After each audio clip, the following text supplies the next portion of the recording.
What's up, guys? Michael from Halfway Back with a brand new video, and today did I say this last week? I feel like I said this last week. I was going to upload a gaming video this week, the A Way Out playthrough with my friend Sebastian, and then life just happens. You know what I mean? Like life just kind of gets in the way. Premiere Pro decides I don't want to work how I should, and you just kind of fall off that. You mess up, but it's okay because Kendrick Lamar decided.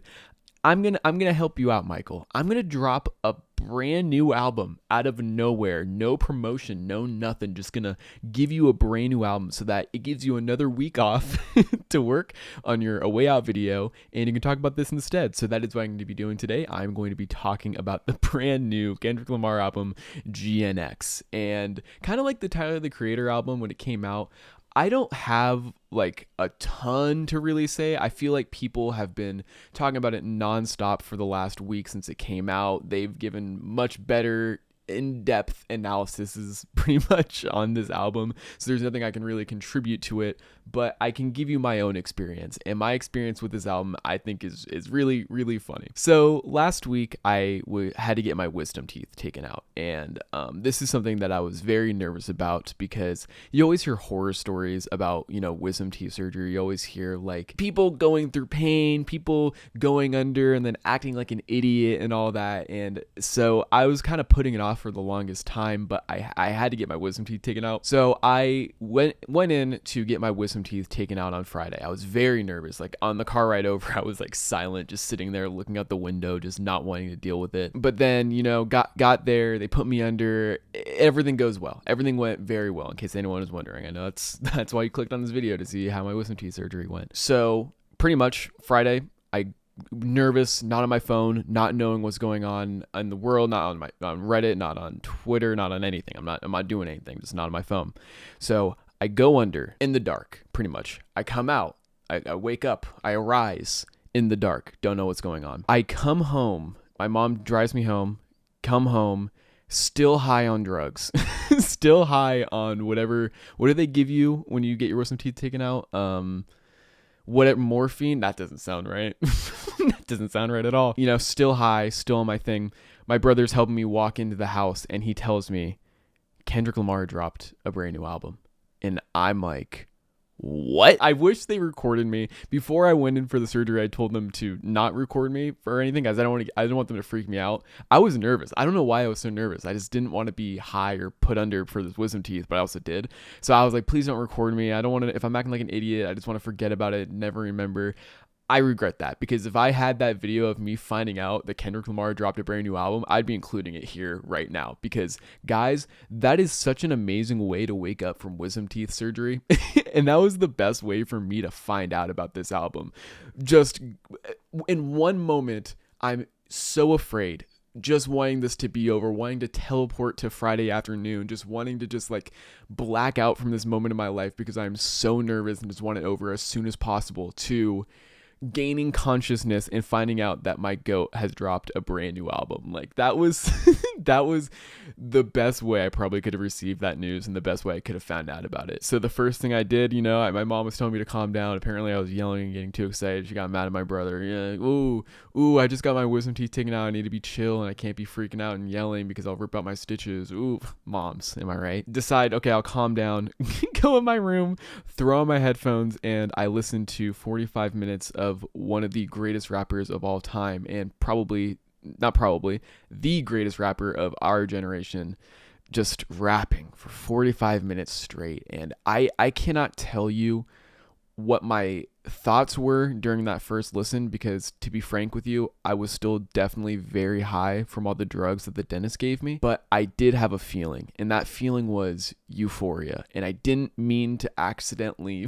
use one of the song names that Kendrick used this year, but that is genuinely how I felt. It was like euphoric. It was one of the best listening experiences that I've had for an album this year, or in a long time for sure, but definitely this year. One of the first reactions, I guess, that I had coming out of it was it felt more like a mixtape to me rather than a full-fledged album. But since I've listened to it like a million times since then, I kind of don't really have that feeling anymore. It definitely does feel like a full album, and there were things about it, like I think I thought at first, again, I think because I don't really remember what my exact reaction was, but it felt like the album just kind of ended. But going back to it, Gloria being like a double entendre song, on the surface it sounds like a song about his relationship with his fiance and talking about how she's always been by his side. But on multiple listens, it kind of sounds more like him talking about like his pen and his relationship with the rap game. I mean, he even literally says, "My bitch is my pen." I think it's like both. I think it is for his fiance, but also at the same time his relationship with rap. And that's kind of like the whole album. This whole album is like a love letter to the genre. A lot of people have been pointing out that there's references to like Tupac and Draco. What the fuck, man, I'm an asshole. I'm a fake fan. I can't think of his name right now. But there's like a bunch of influences from different rap artists throughout this entire album. A lot of the style sounds like West Coast rap, like especially dude.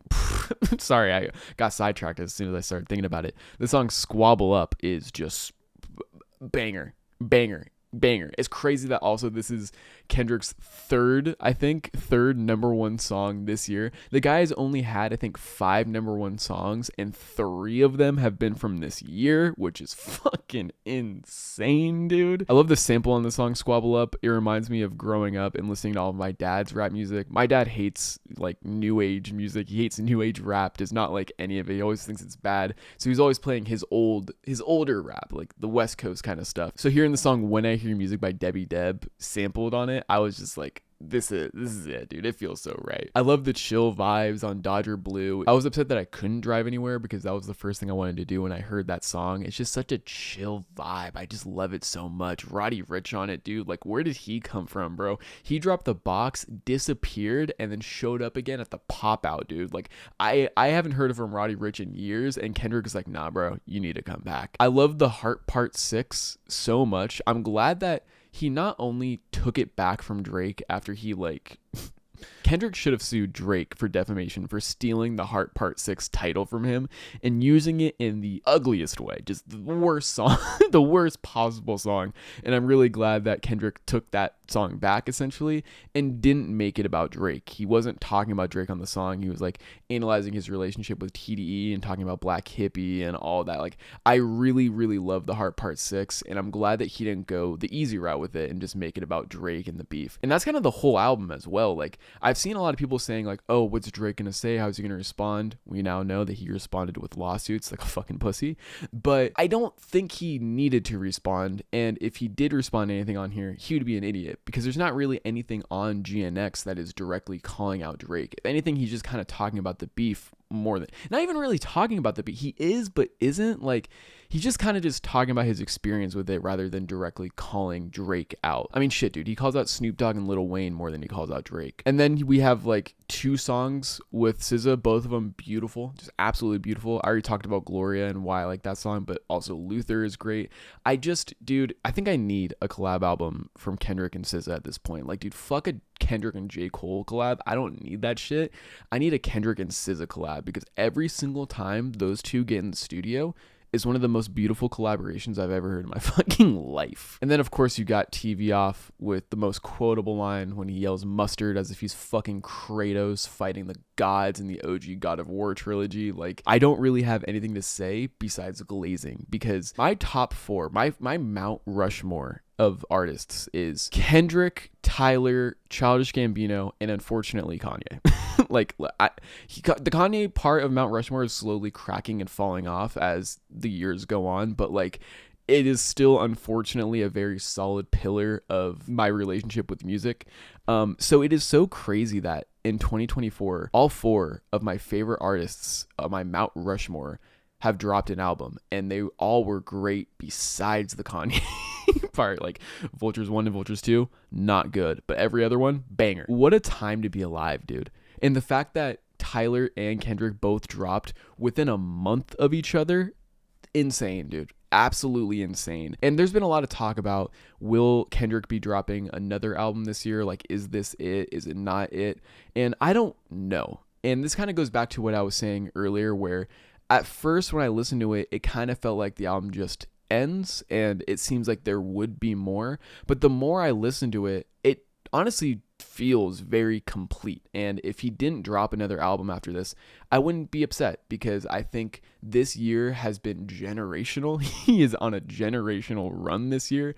Nobody would have expected a Kendrick Lamar album to come out this year. Like, when he dropped Mr. Morale and the Big Steppers, a lot of the conversation at the time was, it seems like this is his retirement album. You can't see it, but I'm doing quotes right now. It felt like it was his retirement album, and not like he was going to be never dropping music again. I didn't think that was going to happen, but it seemed like he would maybe take a step back from dropping his own albums and maybe take another like 5-year gap and just kind of do his thing. Nobody really knew where Kendrick was going to take his career after Mr. Morale and the Big Steppers dropped. It seemed like a solid enough end point for him if that's what he wanted to do. But then we start this year and he does the Like That verse, and then he does the 3 or 4 fucking diss tracks, and then he does the Pop Out show, and then he gets announced at the Super Bowl halftime show, and then he drops Watch the Party Die, and then he surprise drops an album. Like, he is on such a crazy, unexpected run right now that I don't know what he's going to do. I think with any other artist or any other album, whenever I hear someone say there's going to be another one, like this is only part 1, they're going to drop another secret album, I'm always like, you're an idiot. Like, shut up. Just stop talking. Like, just enjoy this one right now. And that's still somewhat the case for me with this one.